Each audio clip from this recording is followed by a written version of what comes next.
কোরবানি করবে আল্লাহ পাক লাইলাতুল কদরের বরকত দান করবে।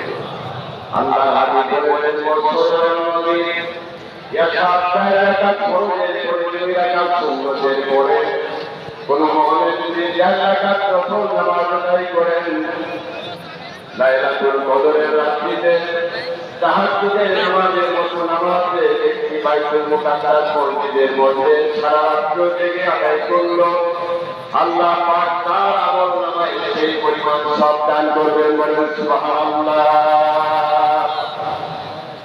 আমার ভাইয়েরা সেজন্য আপনাদের কাছে আমার দাবি হলো এই কোরআন নাযিল করা হয়েছে রমজান মাসে এই কোরআনের চর্চা সারা বছর করতে হবে। আল্লাহ পাক বলেন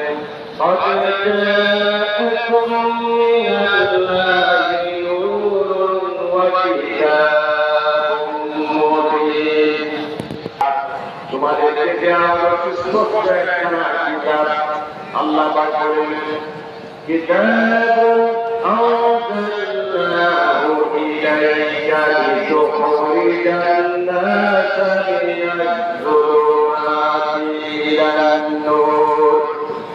নবী আপনাকে কিতাব দান করা হলো কুফরের অন্ধকার থেকে